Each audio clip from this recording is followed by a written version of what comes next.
Boa tarde, desde ontem temos aqui vários assuntos, principalmente de cariz económico, naquilo que tem a ver com o atentado, ou aquilo que todas as partes dizem que foi um atentado no Nord Stream 1 e 2. Não há novidades, continua o pedido da Rússia para uma reunião extraordinária do Conselho de Segurança. Vamos estar atentos em relação a isso. Prometemos vir aqui quando haja alguma coisa sobre o tema. Mas há outras coisas que têm a ver com toda o processo de desindustrialização que abriu estes cortes de energia, esta crise energética, que quanto a mim é induzida, foi provocada, foi auto-infligida pela Europa há 6 meses atrás ou 7 meses atrás, quando incitou esta irresponsável guerra económica contra o seu maior fornecedor de energia, a Rússia. Ou seja, há uma série de consequências que vêm, obviamente, na sequência dessa decisão dos nossos políticos, e isto tem afetado particularmente aqui a Alemanha. Por exemplo, no sábado haverá aqui uma importante manifestação em Berlim dos artesãos, de gente da classe média, de gente que tem pequenas empresas, que tem aquilo que os franceses chamam de petit métier, não é? É o Mittelstand alemão, que vai... Tem havido muitas demonstrações, na realidade, todos os dias, cada vez maiores, tendo como pano de fundo a exigência da demissão do governo já e a imediata abertura do Nord Stream 2, que agora não há. Essa reivindicação fica de lado porque não é possível de momento. Vejam aí o que há. Há um artigo, há vários artigos na realidade, acho que são 3 artigos sobre o tema do Nord Stream 2. Sigam-nos aqui na página web do geopol.pt. Eu estou tentando implementar aqui um sistema de e-mail para receberem os artigos assim que eles saiam. Há um artigo do Dmitry Orlov, que é um engenheiro russo, e há dois outros de 2 alemães, da página do Nachdenkseiten, do Tobias Riegel, as consequências do ataque do Nord Stream 2 nestes protestos da classe média, e outro que é o atentado do Nord Stream e o elefante na sala. Ou seja, temos aqui um problema.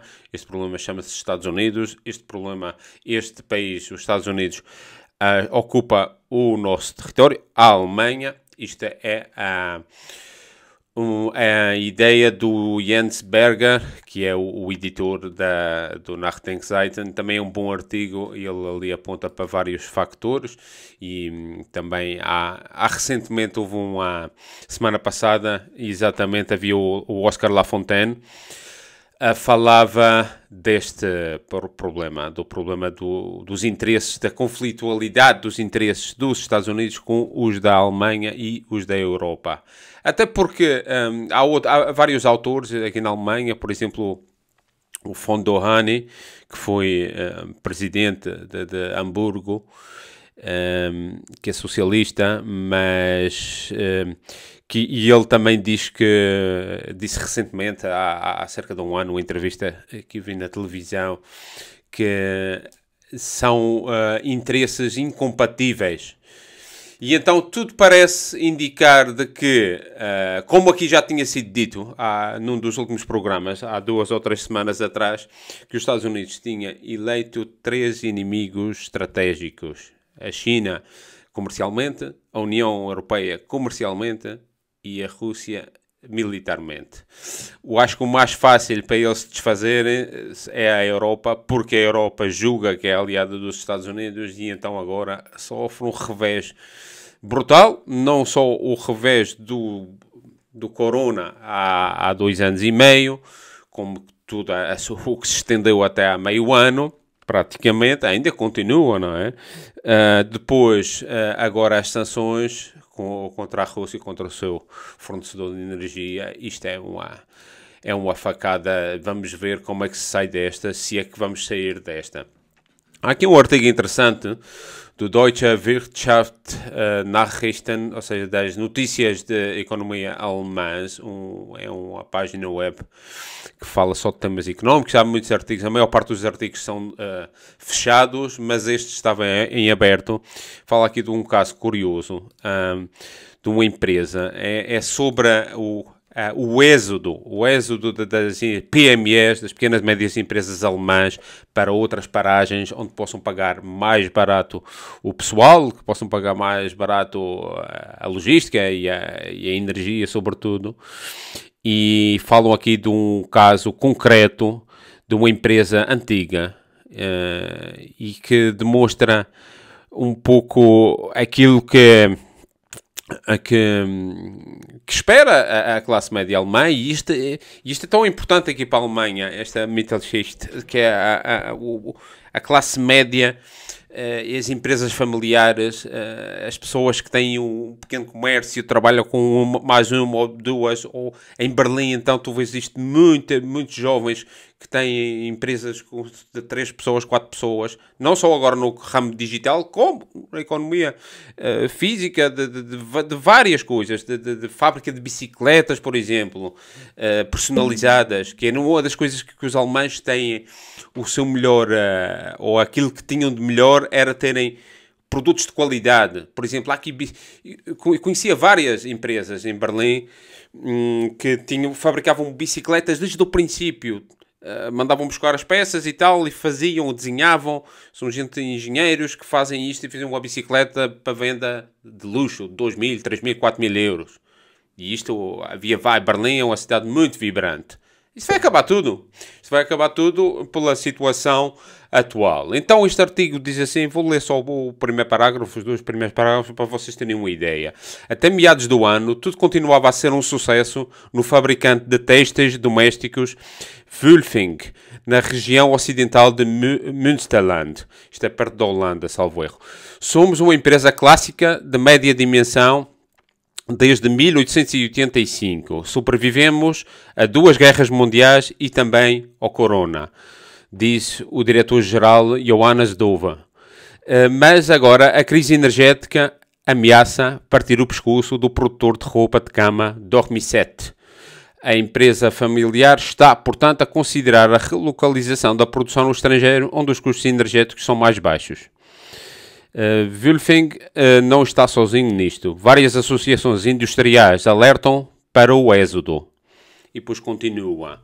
Ou seja, temos aqui uma empresa tipo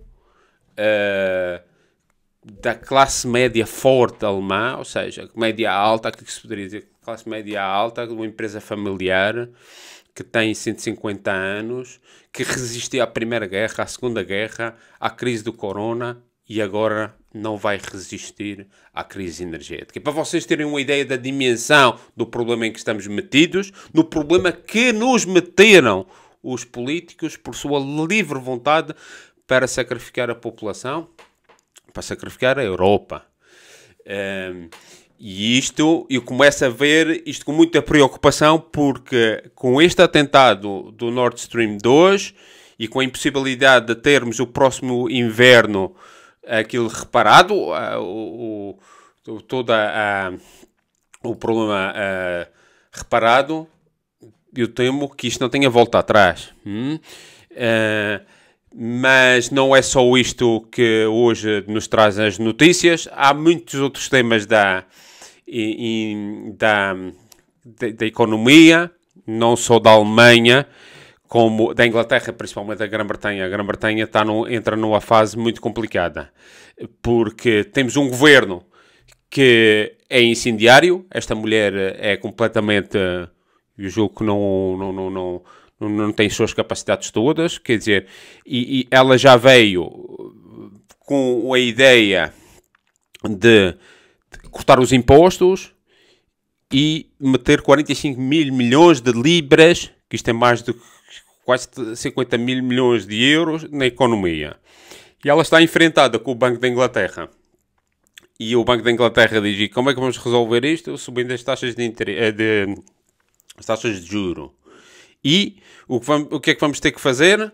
Vamos ter que meter mais... Nas próximas 2 semanas, em 13 dias, vão pôr 65 mil milhões de libras. Isto é mais de 70 mil milhões de euros. 5 mil milhões por dia na economia para fingir que está a andar. E aqui há várias, agora começam a suceder o efeito de tudo isto. De acordo com os especialistas, o Banco da Inglaterra poderá aumentar as taxas de juro para 6% até dentro de um ano, até setembro do próximo ano, elevando assim os custos dos empréstimos imobiliários. Na realidade, isto é um fim anunciado do mercado imobiliário britânico. Acaba essa fantasia da imobiliária. E então temos várias situações, porque depois do aumento das taxas de juros, alguns dos credores, como a Kensington, a Accord e a Hodge, já disseram que estavam a retirar todos os seus produtos do mercado.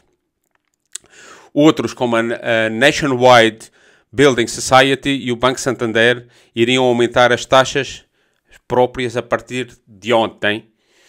E o Lloyds, o maior provedor de hipotecas do Reino Unido, suspendeu algumas ofertas no princípio da semana, enquanto que a Virgin Money parou temporariamente de oferecer empréstimos à habitação a novos clientes.